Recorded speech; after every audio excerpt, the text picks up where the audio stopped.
Oui, moi j'estime qu'on peut ne pas aimer l'imam Dicko, mais face à son niveau d'instruction, face à sa culture générale, on ne peut que lui tirer chapeau. Je pense que c'est un imam qui exprime ses convictions avec un rythme soutenu et tout ce qu'il dit vient aisément. Je trouve que c'est un monsieur qui a la tête sur les épaules. Et je rappelle quand même que c'est en Arabie Saoudite qu'il a étudié. Mais tu l'as posé quand même des questions, Moussa, ce qui concerne le côté politique. Mais auquel il a répondu avec un calme déconcertant, Lamine Guirassy. Je trouve que, contrairement à ce que les médias occidentaux nous rapportent, contrairement au racolage sur l'imam Dicko, c'est un homme qu'il faut approcher pour mieux le connaître. Il n'est pas du tout, il ne répond pas du tout au qualificatif que l'Occident lui colle. Il est soucieux du devenir de son peuple, il est soucieux du devenir du Mali. Vous avez entendu quand il a parlé des mouvements de foule dans la rue, il dit que son souhait, c'est qu'aucune goutte de sang ne soit versée. Et jusqu'à ce jour, une manifestation de cette taille, les deux d'ailleurs, il n'y a pas eu, j'ai pas entendu parler de casse, j'ai pas entendu parler de blessés, encore moins de morts. Je pense que c'est un acte à mettre à son actif. Et aussi, les politiques derrière lui sont en train d'apprendre de l'imam. Les politiques maliens sont en train d'apprendre de l'imam, sont en train d'apprendre à faire la politique autrement. Je pense que c'est un monsieur que Ibeka doit écouter. Il doit quand même comprendre que ça aurait été bien qu'il reçoive la délégation de la dernière marche. Ça aurait peut-être permis une certaine ouverture. Allez-y. Dans la vie, quand quelqu'un te frappe et puis il crie pas, je pense que il faut faire attention. Ce monsieur est un ouragan tranquille. Non, voyez comment il parle. Déjà tout calme. Calme olympien. Tout calme. Comme le dirait notre député. Quelles que soient les questions qui arrivent. Il parle d'Ibeka, qu'il veut chasser du pouvoir. Mais il dit je le respecte. C'est un président. Il faut le respecter. C'est le religieux qui vient avec son calme, avec la force de la tranquillité qui lui vient de sa foi et qui croit avec conviction, qui croit fermement que ce monsieur il va partir tout bonnement. Il a quand même participé à le fabriquer. Mais justement, Moussa l'a posé la question. Il ne faut pas le perdre de vue. Moussa lui a posé la question. Il a contribué à l'élire. Ça, c'est une réalité. Mais 2019 déjà, je pense que ça se sentait arriver. 2019 déjà, il se lève contre son premier ministre, le premier ministre d'Ibeka Boubèye, et il le fait partir. Alors, la gouvernance continue, les violences continuent au Mali. Le souci, c'est que finalement, ces gens qui observent la société malienne, qui prient pour elle, parce que c'est encore important de le dire, il faut que nos religieux l'entendent, parce qu'on a crié ici, ils n'ont pas compris. Ils ont écouté l'imam aujourd'hui, je pense que c'est une très belle leçon. Prier ne suffit pas. Agir aussi, c'est important. Je pense que l'imam, il l'a compris. Et c'est ce qui fait qu'il s'engage aujourd'hui dans cette démarche-là. Le Mali est en train de se découdre. Qu'est-ce qu'il faut faire en tant qu'acteur majeur de la société? Je pense que l'imam prend ses responsabilités. On peut dire ce que l'on veut, mais le Mali se présente aujourd'hui pour l'imam comme un des pays qui présente aujourd'hui le moins de réponses aux nombreux problèmes qui se posent à la gouvernance. Ce qui est revenu plusieurs fois, évidemment, c'est la CEDEAO, c'est cette communauté. J'ai l'impression qu'il n'a pas confiance, parce qu'il dit c'est une association. C'est un monsieur cohérent. C'est un monsieur cohérent qui ne perd pas de vue que ces gens, ces présidents, sont liés par leurs intérêts. Tu vas aller dire à ton ami quitte, quand ça va être ton tour, lui, qu'est-ce qu'il va venir te dire? Donc, il y a cette solidarité dans laquelle ils se meuvent et ils se protègent les uns les autres. C'est un club finalement de copains comme ça que le ministre, que l'imam est en train de combattre. Moi, je suis bluffé. Je l'ai suivi depuis plusieurs moments déjà.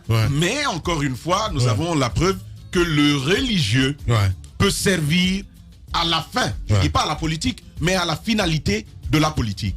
Parce que c'est de cela qu'il s'agit. Exiger à un certain moment que l'on nous respecte. C'est venu. Et il n'oublie pas de mentionner le glorieux passé du Mali. Le Mali, avec toute son histoire glorieuse que vous connaissez, ces grands rois. Non mais, c'était bon de l'avoir ce matin. J'espère que ça va inspirer. Ces propos vont inspirer plusieurs.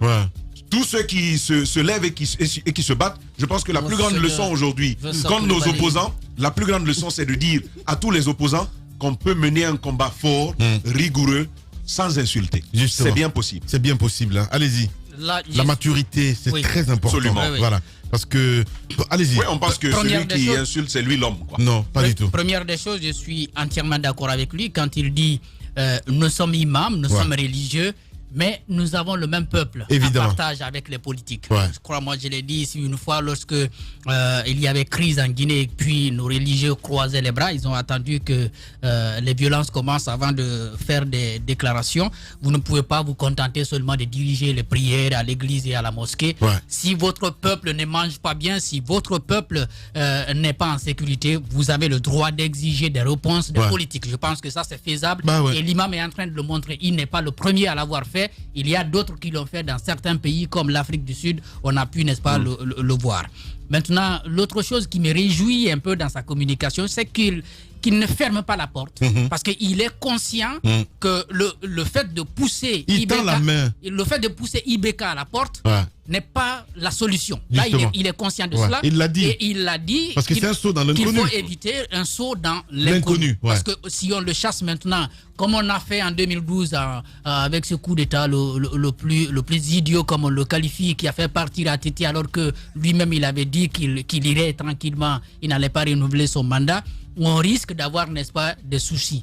Maintenant, la seule question qui reste posée, en qui ce M5 a finalement confiance. Parce que si à l'interne, on ne peut pas avoir justement, de médiation. C'est peut-être l'autre question qu'il fallait poser, à savoir, leader politique demain ou demain, président de la République, ça c'est une autre question. Oui, ça c'est peut-être pour ceux qui le concernent principalement. Mais avant d'en arriver là, il faut d'abord sortir de la crise. Mais il faut qu'il y ait une médiation. Et finalement, si on n'a pas confiance à la CEDEAO, à l'interne, on ne parvient pas encore à trouver quelqu'un de consensuel qui peut diriger les débats. Il y a une question fondamentale qui reste posée et je pense qu'il va falloir que les protagonistes puissent commencer. Parce qu'il faut commencer pour voir vers où on va finir. Allez-y, Tambak, pour clore. Alors, ce bout du propos de Jacques est important à plusieurs égards. Le Mali, vous avez la Libye à côté. Le Mali, vous avez le Niger à côté. La Libye, vous savez ce qu'il en est. Justement, très prudent sur la question, en tout cas, que Moussa a posée sur les Français et tout ça. Ok. Donc vous voyez. Non, mais c'est ce que je dis justement. Moi, je veux en toucher un mot. D'accord. Donc, alors, vous avez donc la Libye à côté, une Libye totalement désarticulée. Dévastée. Oui, dévastée par l'après-Kadhafi. On sait pourquoi. Vous avez le Niger qui continue d'être en proie à des attaques récurrentes de Boko Haram, donc des attaques terroristes.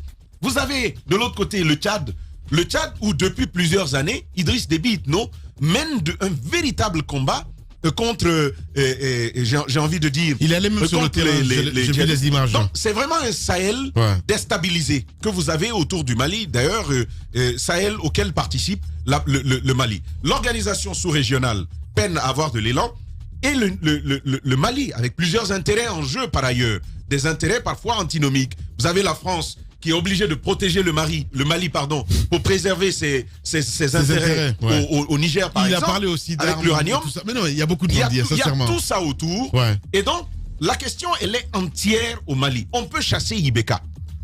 Quelle va être la suite? Qui va venir et dans combien de temps? Sachant surtout que tout le nord une grande partie du nord Mali est occupée aux mains des djihadistes. La déstabilisation institutionnelle qui est encourue par le Mali est un véritable problème aujourd'hui et je pense que l'imam n'oublie pas cela et c'est ce qui fait que justement il faut aller en même temps en pensant au futur. La question côté Mali, moi j'ai envie aussi de la poser ici au FNDC. Oui, on veut tous que M. Alpha Condé il s'en aille, mais il faut que le peuple reste intelligent pour ne pas nous ramener à nos mêmes démons. Parce que ce que je vois de la classe politique là, on se connaît. On se connaît. Bien. Ça risque d'être pire après Alpha Condé. Bien. Allez-y, mon cher Moïse. Pour ceux qui ont suivi bien l'imam Biko, après un petit décryptage, je pense qu'ils peuvent en convenir avec moi que l'imam garde toujours son rejet de la France depuis des lustres. Ça n'a pas changé. Vous savez, au lendemain de l'attaque de l'hôtel Radisson Blu du côté du Mali, il a déclaré que les terroristes, les djihadistes, nous ont été envoyés par Dieu pour nous punir, entre autres de l'homosexualité qui commence à grandir au Mali et tout cela. Ensuite, décembre 2015, il va déclarer également que le djihadisme est une création des Occidentaux des Occidentaux soutenus par la France dans le seul but de recoloniser le Mali. Donc, c'est un imam qui reste quand même. Il y a la cohérence quand même. Non, je suis parfaitement d'accord parce qu'il a évoqué quelque chose qu'on n'a pas. Par rapport à la France n'a pas changé. Justement, parce que depuis l'arrestation, le kidnapping de Soumaïla, il n'y a pas eu de. Mais Lamine, regardez ce qu'il dit. C'est vrai.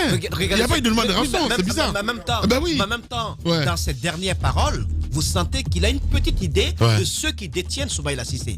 Parce qu'il dit qu'il ne peut pas s'engager lui-même à aller faire des négociations si derrière l'État n'est pas là. Effectivement. Parce qu'en retour, ceux qui détiennent Soumaïla Cissé en retour, ils vont certainement demander quelque chose. Mais quelle est la force, le pouvoir qu'il a en tant que personnalité publique pour dire à ses ravisseurs-là, tenez, moi je peux en retour vous donner cela. C'est l'État malien qui peut prendre les engagements. Je trouve que sur ce compte-là, il a parfaitement raison. Il appartient à Ibeka de mettre les pieds de l'imam Diko dans les étriers afin qu'il puisse aller négocier la libération de Soumaïla Cissé.